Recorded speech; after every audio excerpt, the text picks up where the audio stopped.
और फोकस करने के कारण इनके एम्पावरमेंट में हम लोगों को बहुत ही सफलता मिली है और इसके कारण भी एनडीए और एनडीए के घटक दलों में एक उत्साह, एक वातावरण देखने को मिलता है और तीव्र गति से आगे चलने की आकांक्षा को हम आगे बढ़ा रहे हैं। उसी तरीके से जीरो टॉलरेंस फॉर करप्शन और जीरो टॉलरेंस के दृष्टि से जैसे मैंने कहा कि सतत गवर्नमेंट के अंदर भी टूल्स का उपयोग करना, थर्ड पार्टी सपोर्ट लेना और कोई भी किसी भी तरीके का करप्शन बर्दाश्त न होना, इस बात को भी हम आगे लेकर के चले।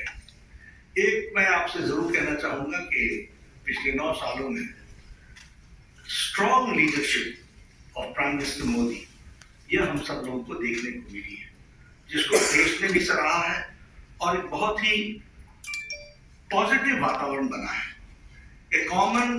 एक साधारण भारतीय भी गौरवान्वित महसूस करता है जब वो देखता है, बेचारा पढ़ा लिखा भी कम है तब भी वो जानता है कि मोदी जी ने कोविड मैनेजमेंट में दुनिया में एक मिसाल पेश की, जहां बड़े बड़े डेवलप देश अपने आप को अनडिसाइसिवनेस के कारण, अनिर्णयता की स्थिति के कारण वह सफल नहीं हुए, वही प्रधानमंत्री मोदी जी के नेतृत्व में कोविड मैनेजमेंट में दुनिया में मिसाल दी है। और मिसाल सिर्फ इसमें ही नहीं है कि आपने लॉकडाउन लगाया, सिर्फ इसमें ही नहीं है कि लॉकडाउन के दौरान देश को तैयार किया, सिर्फ इसमें ही नहीं है कि आपने वैक्सीन बनानी है, सिर्फ इसमें ही नहीं है कि वैक्सीन बना करके इसके साथ साथ 220 crore dose, double dose with booster दे करके देश को निजात दिलाया।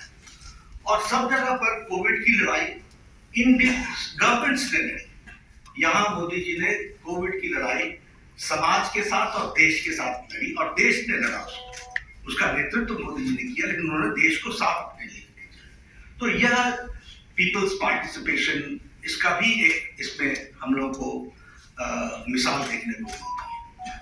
अभी आर्थिक जगत की बात हो रही है, तो आर्थिक जगत की दृष्टि से भी देखा जाए तो जब दुनिया की आर्थिक स्थिति एक आर्थिक मंदी से गुजर रही है, जब दुनिया में भी यूक्रेन वॉर पे सप्लाई चेन का असर पड़ रहा है, जब दुनिया में भी कोविड मैनेजमेंट के कारण तकलीफें आई हैं, वहां इंटरनेशनल मॉनेटरी फंड बोलता है कि इंडिया की is one of the most stable economy and it is the bright future. Morgan Stanley बोलते हैं कि यह ग्रोथ, हमारी गरीबी आज 22% से घट करके 10% से कम हो गई है अकॉर्डिंग टू IMF। हमारी अति गरीबी 1% से भी कम हो गई है। तो इसलिए एक एनडीए के प्रति लोगों का रुझान एक आइडियल अलायंस है। ये अलायंस सत्ता के लिए नहीं है, ये अलायंस सेवा के लिए है, ये अलायंस भारत को मजबूत करने के लिए है और भारत को मजबूती देने के लिए है।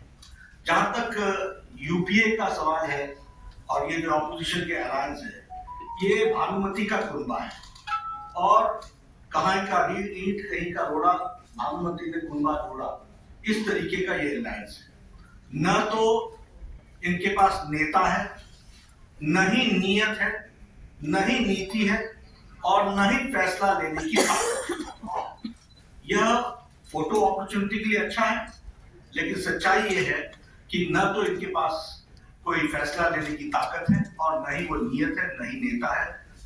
स्वार्थ की राजनीति पर आधारित ये एकता की जो बुनियाद है वो बड़ी खोखली है और इसीलिए यह कोई डिलीवर करने के लिए नहीं है। यह 10 साल के यूपीए के सरकार के भ्रष्टाचार और घोटालों का टोला है। 10 years of non governance, corrupt government, corruption, उसका ये टोला है और 20 लाख करोड़ रुपए के घोटाले को से बचने का और उस पर एक्शन न हो, उसके लिए यह एक जुड़ाव है, एक टोले का जुड़ाव है। इसको हमको स्पष्ट रूप में समझ लेना चाहिए, ये हमको ध्यान में रखना चाहिए। देश ने तय कर लिया है कि 2024 में प्रधानमंत्री मोदी जी के नेतृत्व में इस संकल्प के साथ कि हमारी एकता जो देश के हित के ऊपर आधारित है, अटूट है, अटल है और हम फिर एक बार 2024 में एनडीए रिजॉल्व करेगा कि हम मोदी जी के नेतृत्व में देश फिर से एक बार एनडीए की सरकार बनाएगा। तो ये कल हमारा हमारी एनडीए की मीटिंग के एक तरीके का विचार है, उसको हम लोग आगे बढ़ाने वाले हैं। मैं अपनी बात यही समझ, देश सेवा के लिए सबको साथ लेकर के चलते, हमने किसी को कभी भी किसी मोड़ पर नहीं छोड़ा है। हमने हमें छोड़ के जाने वालों के बावजूद भी हमारी बातचीत, हमारा व्यवहार, हमारा आचरण हमेशा दोस्ताना रहा है, क्योंकि हमारा ब्रॉडर पिक्चर है सबका साथ, सबका विकास, सबका विश्वास, सबका प्रयास, for that larger cause. Now they have to decide for that larger cause वो कब आना चाहते हैं। समय समय पर नीति शुरू होती है, ये हमारे हाथ में नहीं है, ये उनके हाथ में। फिलहाल हम कभी न्योता देते नहीं, हम एजेंडा बताते हैं, इसके साथ खड़े होना चाहते हो होइए, हमने भेजा ही नहीं तो न्योता क्या दे।